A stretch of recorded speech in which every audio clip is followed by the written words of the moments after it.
He has been called the first truly American writer, the true father of our national literature. He has also been called the country's first rock star, a performer whose lectures drew huge audiences all around the world. Writing of his death, the New York Times said he was the greatest humorist this country has produced. And today, there is a national prize in his name to recognize those who create humor from their uniquely American experiences. Author, humorist, lecturer, world traveler, American icon. Samuel Langhorne Clemens, Mark Twain.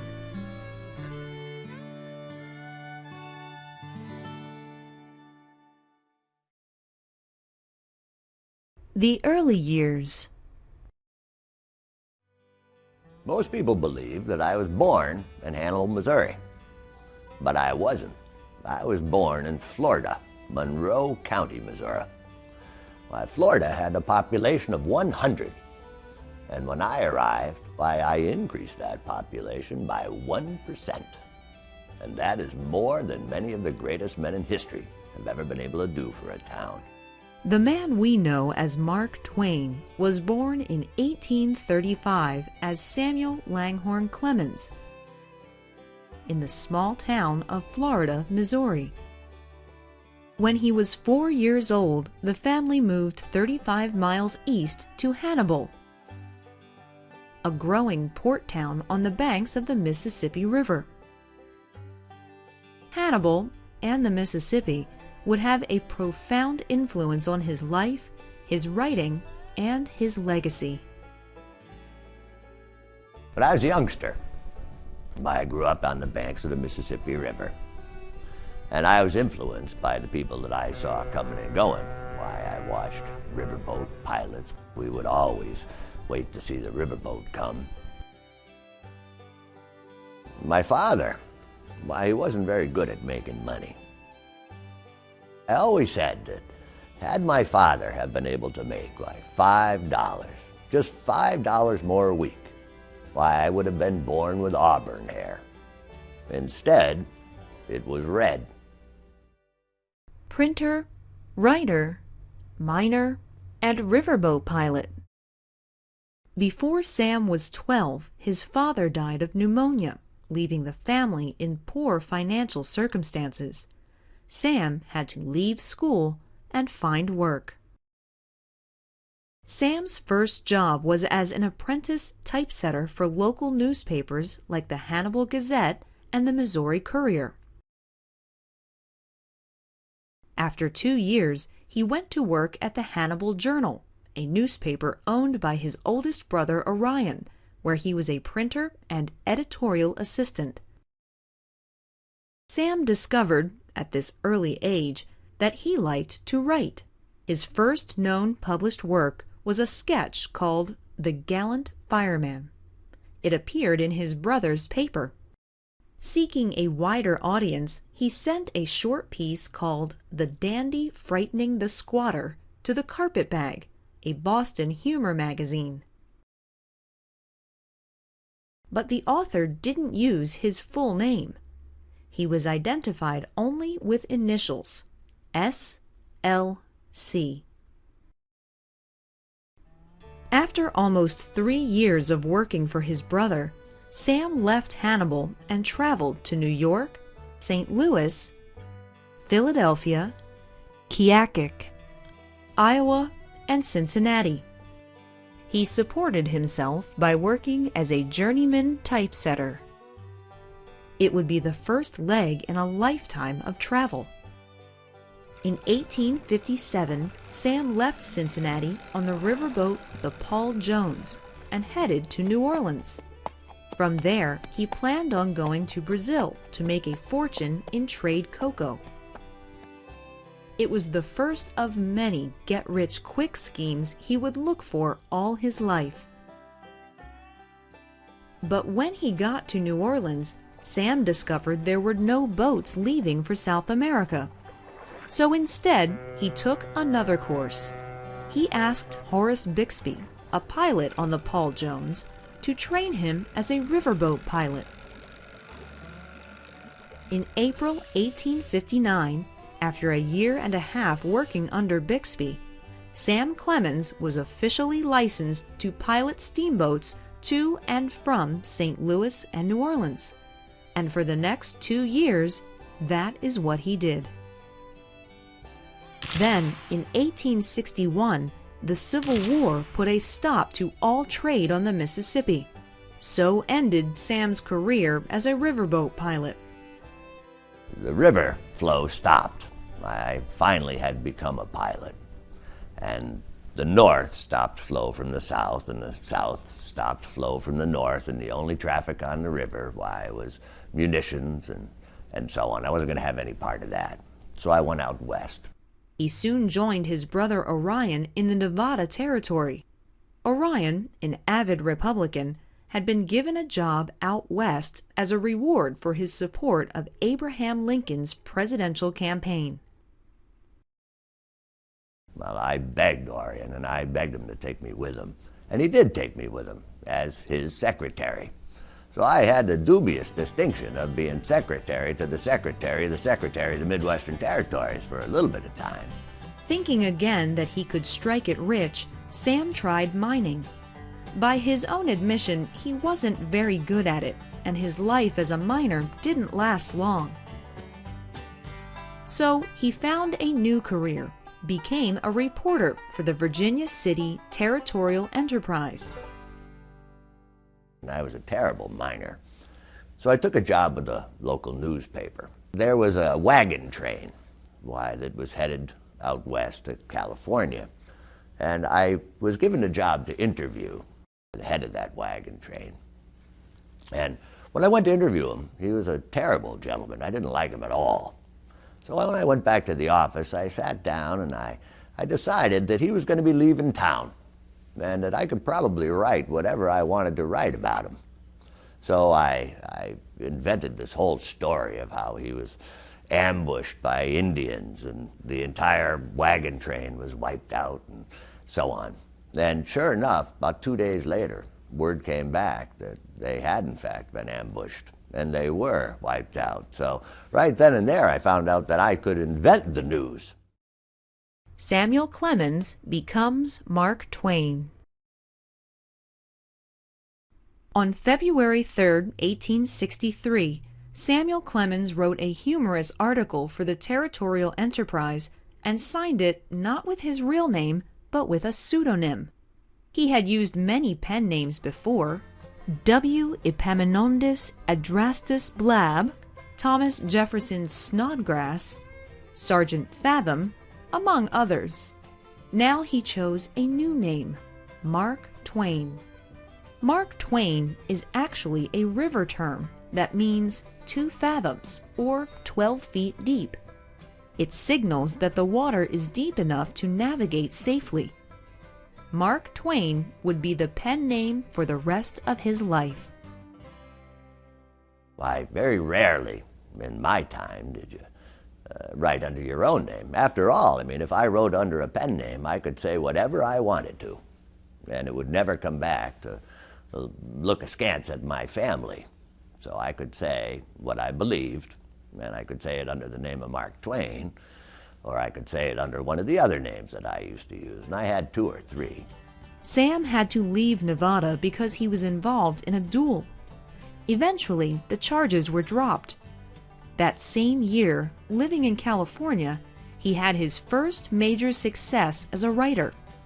His short story, Jim Smiley and His Jumping Frog, was published in the New York Saturday Press.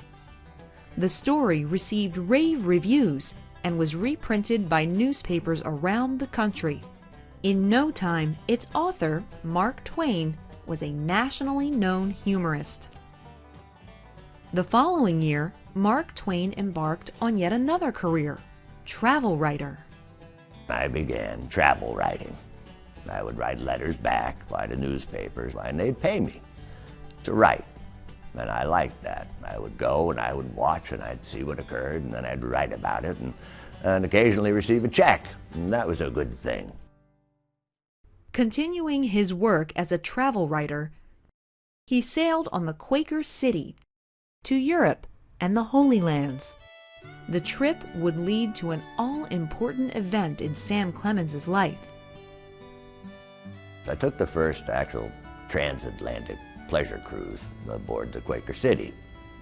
And I was traveling as a travel writer. I met a young gentleman named Charlie Langdon.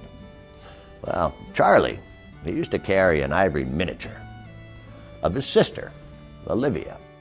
The minute that I saw it, why, I fell in love. Why, that was the girl for me. I told Charlie that someday she was going to be my wife. That's why she was just lovely. I asked her about 3 times to marry me. Why, each time she turned me down. Well, her father finally decided. He asked for a letter of recommendation, and he wanted to know my friends so he could send them a letter and then find out what they thought about me. Well, the letters came back. One of them said, "Why, I'm surprised that he hasn't wound up in a drunkard's grave." And the other one was that I'm surprised he hasn't been succumbed to the hangman's noose. Well, finally he came to me and he said, "Sam," he said, "it appears you don't have any friends." He said, "I tell you what," he said, "I'll be your friend." He said, "You've never lied to me. We know who you are." And he gave me his daughter's hand in marriage. Fame and controversy.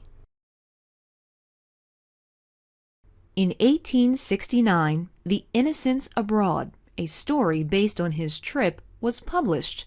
The humorist's account of Europeans from an American point of view became a commercial and critical success. Mark Twain was more and more in demand.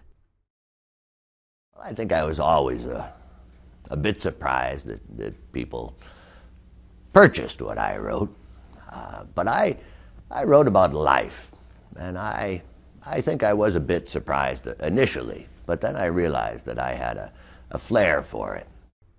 In 1870, Sam and Livy married and set up home in Buffalo, New York. The following year, they and their young son moved to Hartford, Connecticut. It was here, in this house, over the next 20 years, that Mark Twain would write his most famous books. All his experiences, his boyhood in Missouri, his life as a pilot on the Mississippi, his years out west, his travels abroad, his observations of American society, can be found in his books. Roughing It recounts his years out west as a miner and newspaper reporter. The Gilded Age talks about the excesses of the post-Civil War years in America. In fact, that period of history took its name from the book. The Adventures of Tom Sawyer draws on his boyhood years on the Mississippi. A Tramp Abroad describes Twain's adventures through Germany and the Alps. Life on the Mississippi recalls his experiences as a riverboat pilot and his memories of a visit back to the area more than 2 decades later.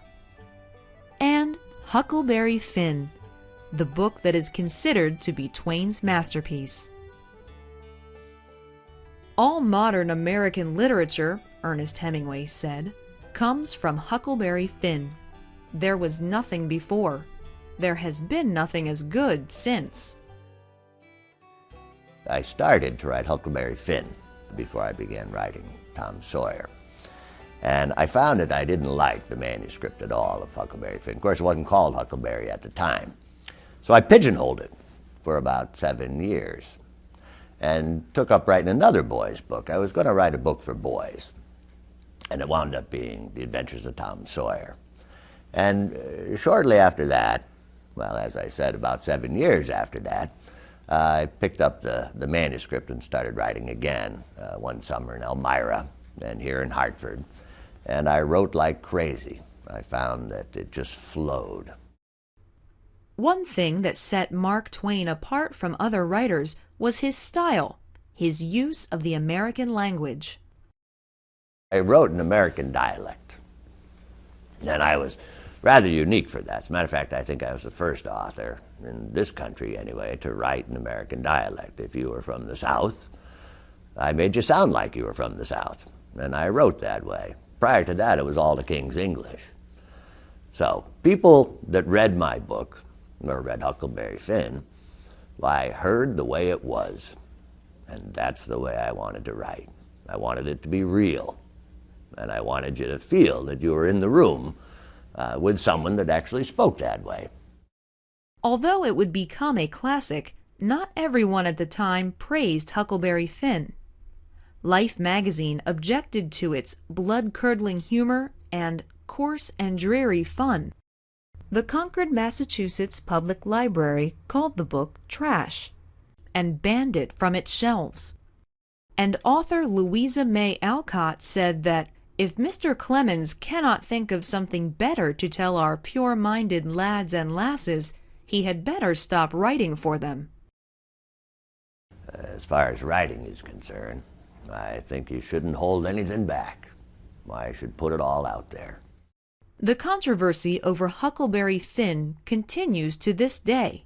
Some critics think the book should be banned from schools for using a racial epithet in referring to one of the main characters, Jim, a runaway slave. One publisher has even brought out an edited version which sanitizes the language. Apparently, Samuel Clemens welcomed the controversy. He saw the Concord Library ban as an immediate boost to sales. This he welcomed because Huckleberry Finn was the first book published by Charles L. Webster and Company, a business he started with and named for his nephew. Huckleberry Finn was only a moderate success, but the company soon had an enormous bestseller, The Memoirs of Ulysses S. Grant. Grant gave his book to Charles L. Webster and Company after Clemens promised to pay him twice as much as any other publisher. Memoirs would be a bonanza for the Grant family and its publisher.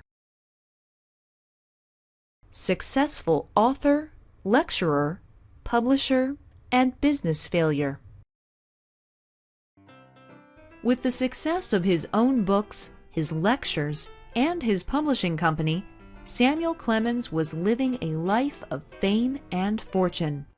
Mark Twain had achieved a level of popularity unknown to any other American writer.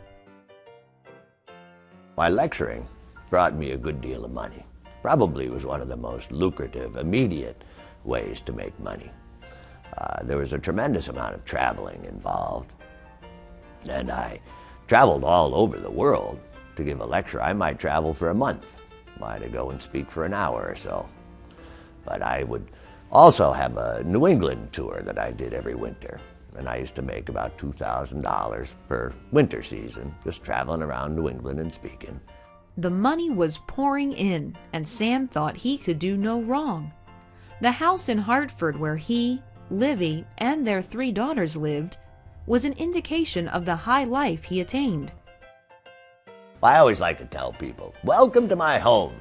We have all the modern inconveniences.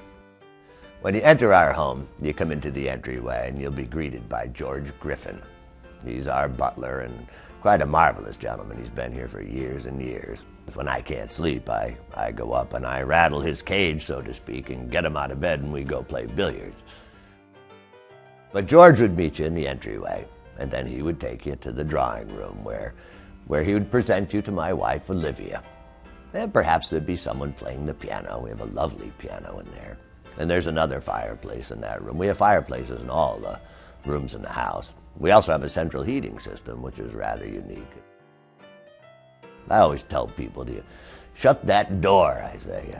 Not that it lets in the cold air, but it lets out the coziness.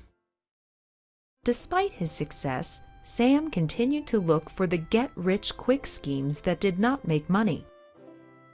He bought and sold stocks that didn't do well.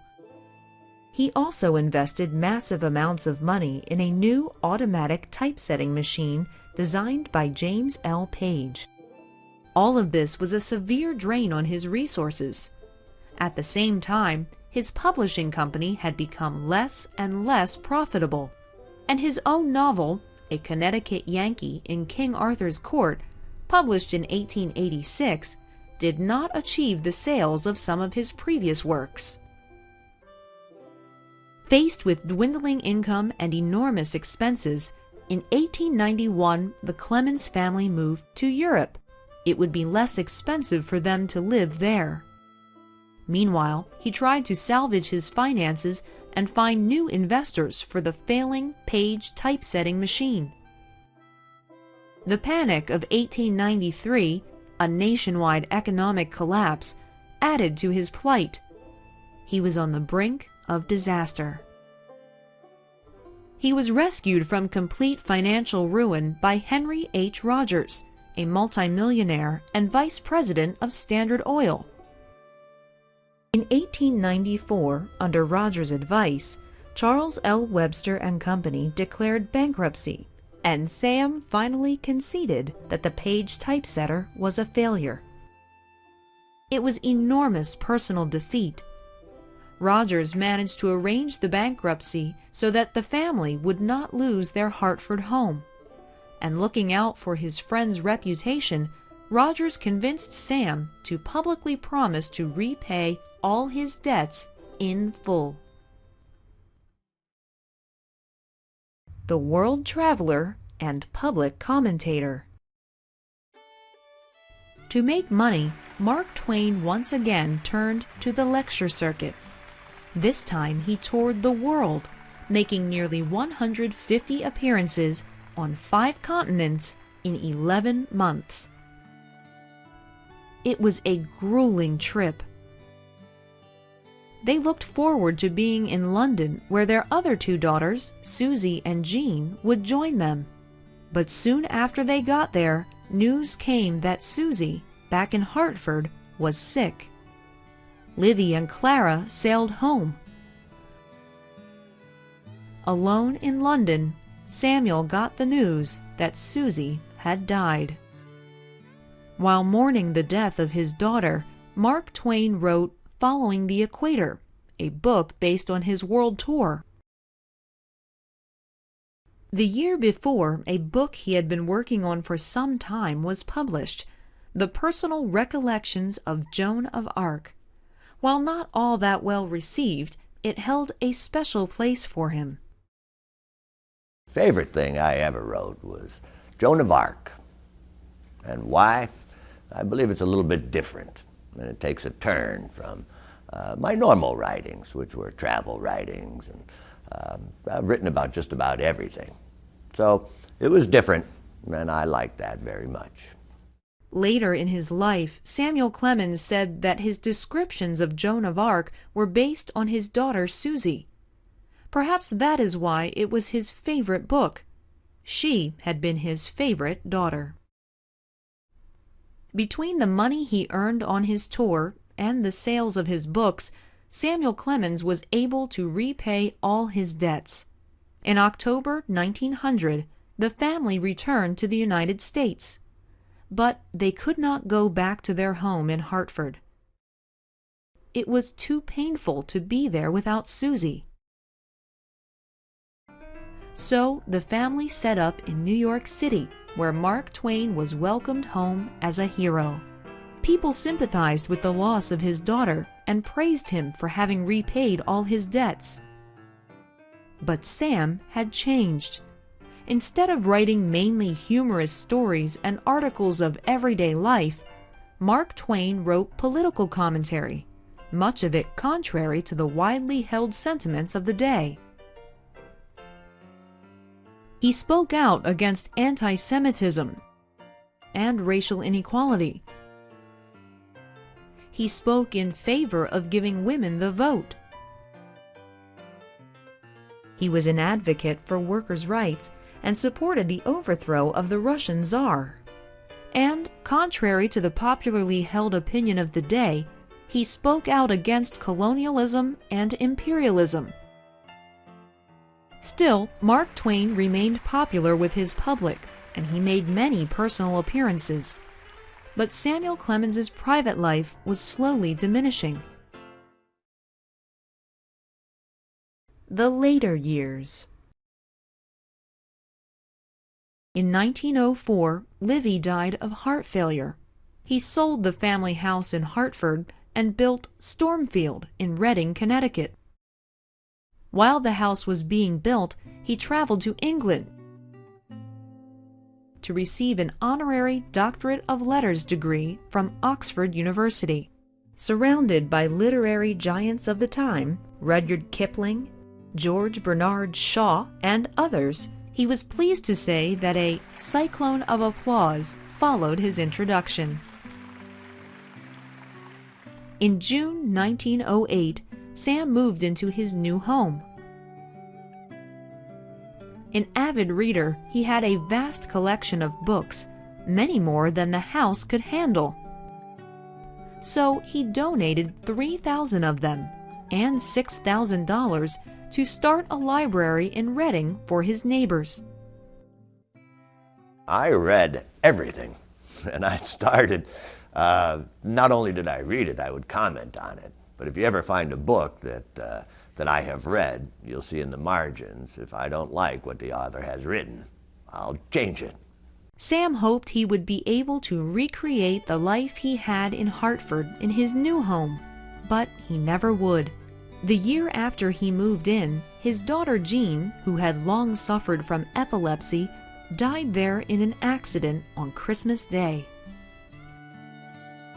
He continued to write articles and essays and worked on his autobiography, but his health continually deteriorated. On April 21, 1910, Mark Twain, Samuel Clemens, died. He was 74 years old.